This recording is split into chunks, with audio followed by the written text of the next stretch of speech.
Good morning friends, నేను మీ సాయి మల్లేష్ని మాట్లాడుతున్నాను. ముందుగా మా ఛానల్ సబ్స్క్రైబ్ చేసి లైక్ చేసి షేర్ చేయండి. అదేవిధంగా ప్రతి ఒక్కరు వీలైనంత ఎక్కువ మందికి షేర్ చేసి అందరూ సబ్స్క్రైబ్ చేసుకోవాల్సిందిగా కోరుచున్నాను. ఈరోజు వార్తల్లోని ముఖ్యాంశాలు తెలుసుకుందాం. ఈనాడు దినపత్రిక, మీ ఖాతా స్తంభింపజేశాం, ఆధారాలతో స్టేషన్కు రండి, సైబర్ నేరాలతో సంబంధం లేకుండా పోలీసుల నోటీసులు, దేశవ్యాప్తంగా ఏడాదిలో 24 లక్షల బ్యాంకు ఖాతాలు అనుమానిత జాబితాలోకి, ఠాణాలు బ్యాంకుల చుట్టూ తిరగలేక బాధితుల అవస్థలు. విధంగా ఇక్కడ ఈ రోజుకు ఈ సైబర్ నేరాలు పెరుగుతున్న సందర్భంగా డిజిటల్ అరెస్ట్ పేరుతో విధంగా ఇక్కడ సైబర్ నేరాలు పెరుగుతున్న కారణంగా ఈ విధంగా పోలీస్ శాఖ ఈ విధంగా వ్యక్తిగత ఖాతాలను స్తంభింపజేసినట్టుగా చూడవచ్చు. ఈ విధంగా పలువురు అనుమానిత ఖాతాలను స్తంభింపజేసినట్టుగా చూడవచ్చు. ఈ విధంగా ఇక్కడ వాళ్ళు చాలా కాలం నుంచి పోలీస్ స్టేషన్ చుట్టూ తిరిగినా కూడా ఈ విధంగా అన్లాక్ చేయడం లేదు. ఈ విధంగా వాళ్ళ ఆ ఖాతాని అమౌంట్ ఏదైతే ఉంటుందో అది అట్లనే స్తంభింపజేసారు అన్నట్టుగా చూడవచ్చు.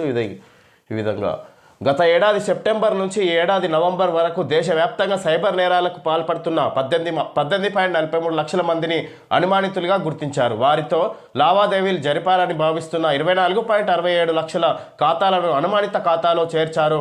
వాటిలోని 8,031.56 కోట్లను తదుపరి లావాదేవీలకు అవకాశం లేకుండా చేశారు. విధంగా 8,031.56 కోట్ల నగదును ఈ విధంగా ఇంకా బదిలీ కాకుండా అది హోల్డ్లో పెట్టినట్టుగా చూడవచ్చు. ఈ విధంగా స్తంభింపజేసినట్టుగా చూడవచ్చు. 24.67 లక్షల మంది ఖాతాలను స్తంభింపజేసి ఎలాంటి లావాదేవీలు జరపకుండా లాక్ చేసినట్టుగా చూడవచ్చు అనుమానితులుగా భావిస్తున్న సందర్భంగా. కేరళకు చెందిన వ్యక్తి హర్యానాలో వైద్య విద్య పీజీ చదివారు. అక్కడి నుంచి వచ్చేసే క్రమంలో తన బైక్ను అమ్మేశారు. ప్రస్తుతం ఆయన నిజామాబాద్లోని ఓ వైద్య కళాశాలలో అసిస్టెంట్ ప్రొఫెసర్గా పనిచేస్తున్నారు. వాహనం కొన్న వ్యక్తి బ్యాంకు ఖాతాలో సైబర్ నేరగాళ్లకు చెందిన సొమ్ము జమ అయిందనే కారణంతో ఏపీలోని నెల్లూరు పట్టణం బాలాజీనగర్ పోలీసులు ప్రొఫెసర్కు చెందిన 2 బ్యాంకు ఖాతాలు స్తంభింపజేసి నోటీసులు పంపారు. విధంగా ఇక్కడ ఒక లెక్చరర్ ఓ వైద్య కళాశాలలో అసిస్టెంట్ ప్రొఫెసర్గా పనిచేస్తున్నారు. ఇతని ఖాతాను కూడా అనుమానితంగా భావించి ఈ విధంగా సైబర్ నేరగాళ్లతోటి లావాదేవీలు జరిపిరన్నట్టుగా భావించి ఈ విధంగా అతని ఖాతాను కూడా లాక్ చేసినట్టుగా చూడవచ్చు. ఈ విధంగా పోలీస్ స్టేషన్ చుట్టూ తిరిగినా కూడా ఇక్కడ ఎవరు పట్టించుకోవట్లేదు అన్నట్టుగా చూడవచ్చు. అసలు ఎలాంటి తప్పు చేయని వాళ్ళు కూడా అనుమానం కారణంగా ఈ విధంగా లాక్ చేసినారు అన్నట్టుగా చూడవచ్చు వారి ఖాతాలను. ఇటీవల హైదరాబాద్కు చెందిన వ్యాపారికి మహారాష్ట్ర పోలీసుల నుంచి ఇదే తరహా నోటీసు వచ్చింది. కరెంటు ఖాతా కావడం, వ్యాపార లావాదేవీలకు ఆటంకం ఏర్పడడంతో కంగారు పడ్డ ఆయన నోటీసులో పేర్కొన్న ఫోన్ నెంబర్ను సంప్రదించగా ఇక్కడకు వచ్చి సమస్య పరిష్కరించుకోవాలనే సమాధానం వచ్చింది. అపరిచిత వ్యక్తులతో జరుగుతున్న లావాదేవీలు ఎంత ప్రమాదకరమో చెప్పే ఉదంతాలు ఇవి. ప్రస్తుతం యూపీఐ చెల్లింపుల యుగం నడుస్తుంది. కూరగాయల కొనుగోళ్లు, ఆటో ఛార్జీల దగ్గర నుంచి పెద్ద లావాదేవీలన్నీ యూపీఐ విధానంలోనే జరుగుతున్నాయి. రోజువారీ కార్యకలాపాలలో భాగంగా వివిధ అవసరాల నిమిత్తం తెలియని వ్యక్తులకు నగదు బదిలీ చేయడమో వారి నుంచి స్వీకరించడమో జరుగుతుంది. ఇదే ఇప్పుడు చిక్కులు తెచ్చిపెడుతుంది. ఎవరో ఎక్కడో కూర్చొని సైబర్ నేరానికి పాల్పడుతుంటే విధంగా ఎక్కడో కూర్చొని సైబర్ నేరాలకు పాల్పడుతుంటే మామూలుగా సాధారణ లావాదేవీలు జరుపుతున్న వారిపై అనుమానిస్తున్నట్టుగా చూడవచ్చు. వారు కూడా ఈ విధంగా ఇబ్బందుల పాల్పడే అవకాశం ఉంది అన్నట్టుగా సైబర్ నేరాల వల్ల అన్నట్టుగా ఇక్కడ ఈ ఉదంతాలని చూస్తుంటే అర్థమవుతున్నట్టుగా చూడవచ్చు. ఈ విధంగా ఇక్కడ డిజిటల్ యూపీఐ పేమెంట్స్ జరుపుతున్న ఈ రోజుల్లో ఈ విధంగా అనుమానించడం ఈ విధంగా ఇక్కడ చాలామంది ఇబ్బందికరంగా కలిగజేసే ఒక కార్యక్రమం అన్నట్టుగా ఇది చర్యగా కావచ్చు. ఈ విధంగా ఈ సైబర్ నేరాలు రోజుకు పెరుగుతున్న సందర్భంగా ఈ విధంగా చేయడం ఈ విధంగా ఎంతోమంది ఇబ్బందులకు గురవుతున్నారు అన్నట్టుగా చూడవచ్చు. ఈ సందర్భంగా విద్యతోనే పేదరికంపై విజయం, నన్ను ఐఏఎస్ అవ్వాలన్నారు కానీ రాజకీయాలు ఎంచుకున్న ఎన్టీఆర్ విద్యా సంస్థల వార్షికోత్సవంలో ఏపీ సీఎం చంద్రబాబు వెల్లడి. ఈ సంస్థల పురోగతిలో భువనేశ్వరి కృషి బేష్ అని అభినందన. విధంగా చంద్రబాబు నాయుడు మాట్లాడుకొస్తారు. ఐఏఎస్ అవ్వాలనుకున్నా కానీ రాజకీయాల వైపు ఎంచుకున్న ఎన్టీఆర్ విద్యా సంస్థల వార్షికోత్సవంలో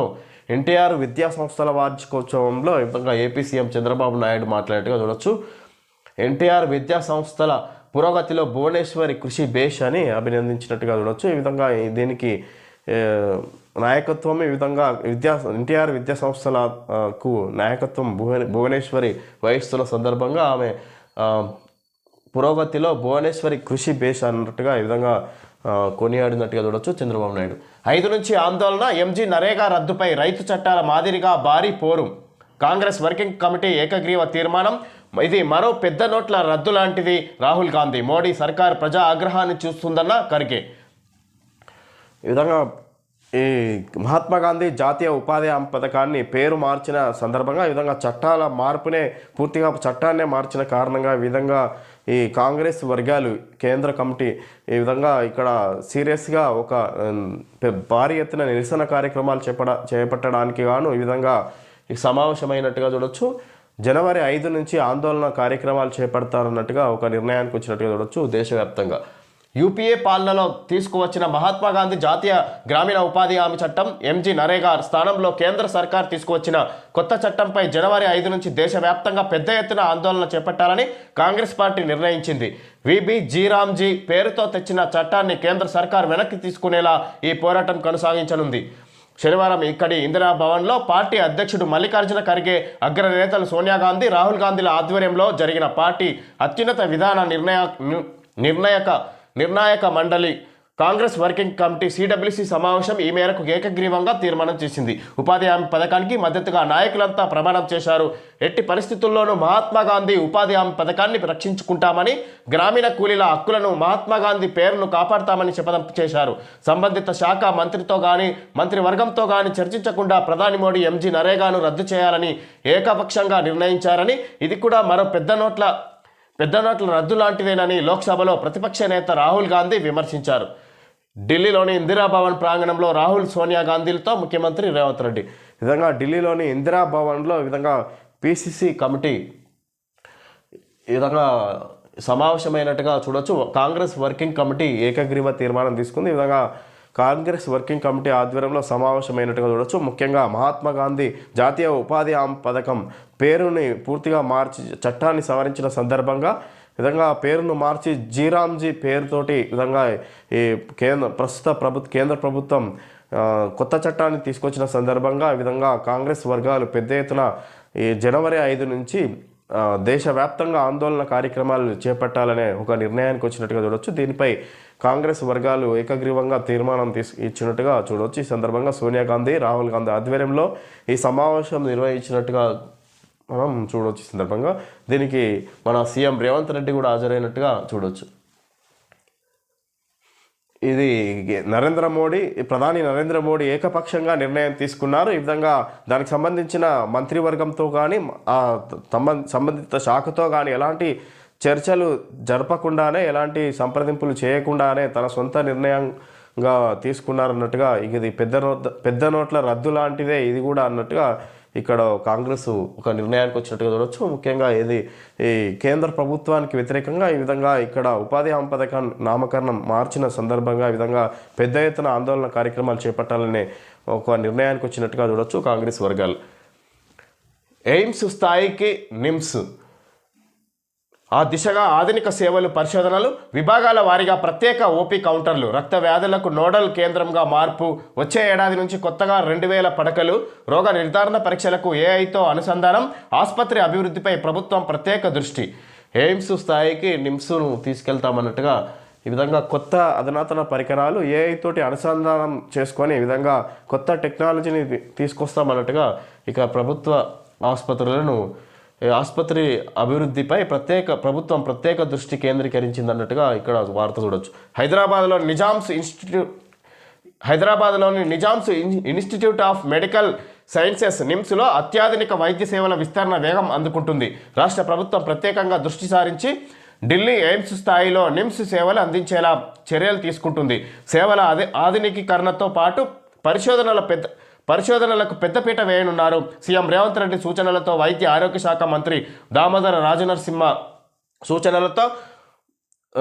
రాజనరసింహ తరచూ అధికారులతో సమీక్షిస్తూ నిమ్స్కు ఆధునిక వసతులు కల్పించే దిశగా కృషి చేస్తున్నారు. గత 2 ఏళ్లలో ప్రభుత్వ బడ్జెట్, సిఎస్ఆర్ తదితర విధంగా నిమ్స్లోని బయోకెమిస్ట్రీ, ఆటోమోటివ్ ల్యాబ్, ఢిల్లీలోని ఎయిమ్స్ ఏ విధంగా అయితే అత్యాధునిక టెక్నాలజీ తోటి ఉన్నది అన్నట్టుగా భావించవచ్చు. ఈ సందర్భంగా అదేవిధంగా మన హైదరాబాద్లో నిమ్స్ని కూడా తీర్చిదిద్దుతామన్నట్టుగా ఇక్కడ ప్రభుత్వం చెప్పుకొస్తుంది. ఈ విధంగా సీఎం రేవంత్ రెడ్డి సూచనల మేరకు వైద్య శాఖ ఆరోగ్య శాఖ మంత్రి రాజనరసింహ పదే ఆసుపత్రి సిబ్బంది యాజమాన్యంకు ఈ పలు రకాల సూచనలు తెలియజేస్తున్నట్టుగా చూడొచ్చు. ప్రభుత్వం తరపున పూర్తి సహకారం అందుతుంది. దానికి సంబంధించి మీరు మెరుగైన సేవలు అందించడానికి గాను ఈ విధంగా అత్యాధునిక టెక్నాలజీని ఉపయోగించి ఈ విధంగా వైద్య సేవలు అందించాలనే ఉద్దేశంతో ప్రభుత్వం నిమ్స్పై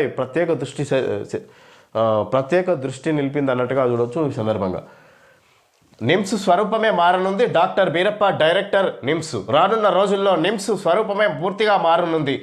ఐసీఎంఆర్ విదేశీ యూనివర్సిటీలతో కలిసి 57 అంశాలపై మా ప్రొఫెసర్లు పరిశోధనలు కొనసాగిస్తున్నారు. ఇటీవలే 90 మంది అసిస్టెంట్ ప్రొఫెసర్ల నియామకం పూర్తయింది. వైద్యులు సిబ్బంది కలిపి మరో 2,000 మంది రానున్నారు. వచ్చే ఏడాది అధునాతన పెట్ స్కాన్, 2 ఎంఆర్ఐలు, 2 సిటీ స్కాన్లు, 38 ఆపరేషన్ థియేటర్లు, 3 క్యాత్ ల్యాబ్లు అందుబాటులోకి వస్తాయి. ఎక్కువగా డిమాండ్ ఉన్న న్యూరో సర్జరీ, కార్డియో థొరాసిక్ విభాగాలకు 9 చొప్పున థియేటర్లను పెంచనున్నాం. Virology, stem cell lab, next generation genome sequence ల్యాబ్లను ఆధునికీకరిస్తున్నాం. ఆసుపత్రిలో పచ్చని వాతావరణం ఉండేలా 5 కోట్లతో బ్యూటిఫికేషన్ చేస్తున్నాం.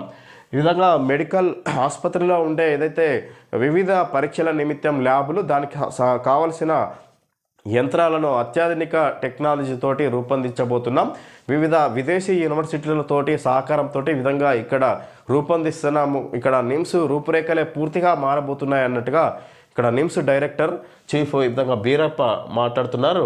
డాక్టర్ బీరప్ప డైరెక్టర్ నిమ్స్ స్వరూపమే మారనుంది అన్నట్టుగా మాట్లాడుకొస్తారు. ఈ సందర్భంగా నీళ్ళు అనుకోని పొరపాటున రసాయనం ఇచ్చిన తల్లి 2 గుటకలు తాగగానే కుమారుడి మృతి.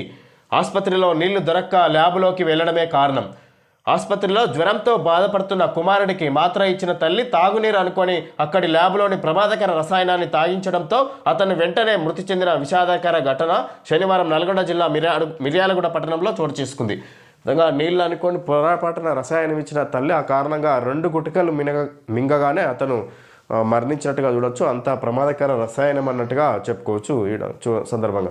ఈ విధంగా తీవ్ర జ్వరం రావడంతో మిర్యాలగూడలోని ఒక ప్రైవేట్ ఆసుపత్రిలో చికిత్స పొందుతున్న నిమిత్తంగా ఈ విధంగా పారాసిటమాల్ టాబ్లెట్ వేసుకోమని అక్కడ సిబ్బంది సూచించడంతో ఆ టాబ్లెట్ వేసుకున్న తర్వాత నీళ్ళ కోసం ఈ విధంగా అక్కడ దొరక్కపోవడంతో ఈ విధంగా లోపలికి వెళ్ళి ఒక బాటిల్లో పోసుకొని వచ్చింది రసాయనాన్ని. ఆ బాటిల్ తోటి 2 గుటలు మింగిన వెంటనే అతను మృతి చెందిండు. ఈ విధంగా ఇది ఆసుపత్రి సిబ్బంది నిర్లక్ష్యం వల్లనే మృతి చెందడాన్ని కుటుంబ సభ్యుల ఆరోపిస్తున్నారు. ఈ విధంగా ఇక్కడ తీవ్ర ఉద్రిక్తత నెలకొన్నట్టుగా చూడొచ్చు ఆసుపత్రి పరిసరం.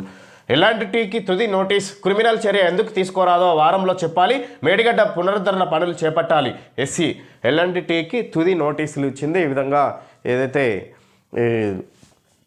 కమిషన్ సూచించిన మేరకు ఎల్ఎండ్టీకి తుది నోటీసులు ఇచ్చింది నీటిపారుదల శాఖ, రాష్ట్ర ప్రభుత్వానికి చెందిన నీటిపారుదల శాఖ. ఈ విధంగా ఇక్కడ ఏదైతే మరమ్మతులు మేడిగడ్డ పునరుద్ధరణకు చెందిన కార్యకలాపాలు ఎలాంటివి చేపట్టకపోవడంతో ఈ విధంగా తుది నివేదిక అందజేసినట్టుగా చూడొచ్చు ఇది నీటిపారుదల శాఖ ఎల్ఎండ్టీకి. క్రిమినల్ చర్య ఎందుకు తీసుకోరాదో వారంలో చెప్పాలి. మేడిగడ్డ పునరుద్ధరణ పనులు చేపట్టాలి. ఎస్సీ మేడిగడ్డ బ్యారేజ్ కుంగక ముందు మరమ్మతులు చేయాలని, కుంగిన తర్వాత పునరుద్ధరణ పనులు చేయాలని ఇచ్చిన నోటీసులకు నిర్మాణ సంస్థ ఎల్ఎండ్టీ పిఈఎస్ జాయింట్ వెంచర్ స్పందన చాలా పేలవంగా ఉంది. వివరణ చూస్తే నిర్మాణ సంస్థ సహకరించేలా లేదు. పరీక్షలు పనులు చేయడానికి అవసరమైన మనుషులు యంత్రాలను అందుబాటులో ఉంచకుండా ఏదో ఒక సమాధానం ఇచ్చి పట్టించుకోలేదు అని Kaleshwaram project Ramagundam irrigation circle SE పేర్కొన్నారు. ఈ మేరకు సంస్థకు తుది నోటీసులు ఇచ్చారు. విజిలెన్స్ అండ్ ఎన్ఫోర్స్మెంట్ సిఫార్సు మేరకు క్రిమినల్ చర్యలు ఎందుకు తీసుకోరాదో వారం రోజుల్లో సమాధానం ఇవ్వాలని అందులో పేర్కొన్నారు. మేడిగడ్డ బ్యారేజ్ కుంగిన తర్వాత దర్యాప్తు చేసిన విజిలెన్స్ అండ్ ఎన్ఫోర్స్మెంట్ నిర్మాణ సంస్థతో పాటు బాధ్యులైన ఇంజనీర్లపై క్రిమినల్ చర్యలకు సిఫార్సు చేసింది. పునరుద్ధరణకయ్యే ఖర్చును నిర్మాణ సంస్థ భరించాలని, ఇందుకు అంగీకరించకపోతే ప్రభుత్వం రికవరీ చేయాలని జస్టిస్ పీసీ ఘోష్ కమిషన్ సూచించింది. విజిలెన్స్ కమిషన్ నివేదిక ఇచ్చి 9 నెలలు కావస్తున్న చర్యలు తీసుకోకుండా జాప్యం చేసిన నీటిపారుదల శాఖ ఎట్టకేలకు 2 రోజుల క్రితం తుది నోటీస్ ఇచ్చింది. ఎస్సీ దస్తగీర్ ఇచ్చిన నోటీసులోని ముఖ్యాంశాలు ఇలా ఉన్నాయి. ఈ విధంగా ఇక్కడ ఏదైతే మేడిగడ్డ పునరుద్ధరణ మరమ్మతులు తర్వాత ఈ విధంగా ఇక్కడ కుంగిపోయిన తర్వాత పునరుద్ధరణ పూర్తిగా ఎల్ఎండ్టీనే చేపట్టాల్సి ఉంటుంది అన్నట్టుగా ఇక్కడ PC Ghosh commission justice PC Ghosh commission నివేదిక అందజేసింది రాష్ట్ర ప్రభుత్వానికి. దాని ప్రకారం నీటిపారుదల శాఖ ఈ విధంగా ఎస్సీ సంబంధించి ఈ విధంగా ఈ ఎల్ఎండ్టీకి నోటీసులు ఇచ్చినా ఇప్పటివరకు ఎల్ఎండ్టీ నిర్మాణ సంస్థ అయిన కాళేశ్వరం ప్రాజెక్టు నిర్మాణ సంస్థ అయిన ఎల్ఎండ్టీ చాలా పేలవంగా సమాధానం ఇచ్చిందే, అసలు మాకు సంబంధమే లేదన్నట్టుగా ఇక్కడ వాళ్ళ పనులు ఏమాత్రం చేపట్టకుండా మరమ్మతులు అదేవిధంగా పునరుద్ధరణ పనులు కూడా ఎలాంటివి చేపట్టకుండా నిర్లక్ష్యం వహిస్తూ వస్తున్న సందర్భంగా ఈ విధంగా నీటిపారుదల శాఖ మరోసారి తుది నోటిఫికేషన్ ఇచ్చింది. ఈ నోటిఫికేషన్కు తుది నోటీస్ ఇచ్చినట్టుగా చూడొచ్చు. నోటీస్కి ఎలాంటి స్పందించకపోతే తర్వాత ఇక్కడ చట్టం ప్రకారం ఇక్కడ ప్రభుత్వం చర్యలు తీసుకోబోతుంది ఎల్ఎండ్టీపై అన్నట్టుగా చూడొచ్చు. ఈ సందర్భంగా బ్యారేజీ భద్రత విషయంలో రాజీ పడ్డారని, నిర్మాణ లోపాల కారణంగా బ్లాక్ 7లో అనేక సమస్యలు తలెత్తాయని, రాఫ్ట్ దిగువన దెబ్బతినడం, స్ట్రక్చర్ బీటలు వాడడం, సిపిజీ ఇలా అనేక అంశాలను జస్టిస్ పీసీ ఘోష్ కమిషన్ ఎత్తి చూపింది. నిర్మాణం పూర్తి కానందున డిఫెక్ట్ లయబిలిటీ పీరియడ్ ప్రారంభం కాలేదని, మరమ్మతులు చేయడంతో పాటు ఒప్పందం ప్రకారం పనులు చేయాల్సిన బాధ్యత నిర్మాణ సంస్థదేనని పేర్కొంది. ఈ విధంగా ఇక్కడ వాళ్ళు వేగవంతంగా పూర్తి చేయాలనే ఉద్దేశంతో ఆధారపద నిర్మించడం వల్ల మరమ్మతులు పదే రావడానికి గల కారణాలు అన్నట్టుగా జస్టిస్ ఘోష్ కమిషన్ సూచించినట్టుగా చూడొచ్చు. ఈ సందర్భంగా దానికి సంబంధించి ఎలాంటి మరమ్మతులైనా దానికి పునరుద్ధరణ పనులు కూడా ఈ ఎల్ఎండ్టీ సంస్థనే నిర్మాణ సంస్థ అయినటువంటి ఎల్ఎండ్టీ సంస్థనే చేపట్టాలన్నట్టుగా జస్టిస్ పీసీ ఘోష్ కమిషన్ ఇక్కడ నివేదిక అందజేసినట్టుగా చూడొచ్చు ప్రభుత్వానికి. వాకర్ ఇది కంఫర్ట్ లోకింగ్ వాక్ విత్ వాకర్ అని ఇది వాళ్ళు యాడ్ ఇచ్చినట్టుగా చూడొచ్చు. తిరుపతి దేవస్థానంలో తిరుపతి శ్రీవారి ఆలయంలో వైకుంఠ ద్వార దర్శనానికి వచ్చే భక్తులకు సూచనలు. వైకుంఠ ద్వార దర్శనాలు 30/12/2025 నుంచి 8/1/2026 వరకు, డిసెంబర్ 30-31 మరియు జనవరి 1 ఈ డీప్ ద్వారా టోకెన్లు పొందిన భక్తులకు మాత్రమే వైకుంఠ ద్వార దర్శన సదుపాయం. టోకెన్ పొందిన భక్తులు తమకు కేటాయించిన తేదీలలో నిర్దేశించిన సమయానికి టైం స్లాట్ మాత్రమే తిరుమలలోని దర్శన ప్రవేశ మార్గాలకు చేరుకోవాలి. ఈ విధంగా ఏదైతే నిర్దేశిత సమయం ఉంటుందో టోకెన్లు తీసుకున్న టైంలో ఏదైతే టైం ఇస్తారో ఆ టైంలోనే వచ్చి దర్శనం చేసుకోవాల్సిందిగా ఇది డిసెంబర్ 30 నుంచి జనవరి 8 వరకు ఈ నిబంధనలు వర్తిస్తాయన్నట్టుగా చెప్పుకొస్తుంది తీర్చిదే.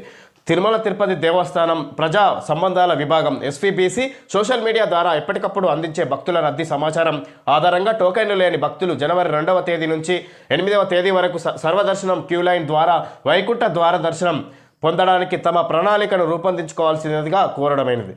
విధంగా ఈ 10 రోజుల పాటు ప్రోటోకాల్ ప్రముఖులకు మినహా వీఐపీ బ్రేక్ దర్శనాలు, చట్టిపిల్లల తల్లిదండ్రులు, వృద్ధులు, వికలాంగులు, ఎన్ఆర్ఐ, డిఫెన్స్ వంటి ప్రత్యేక దర్శనాలు, ఆర్జిత సేవలు రద్దు చేయడం అనేది సిఫార్సు లేఖలు స్వీకరించబడవు.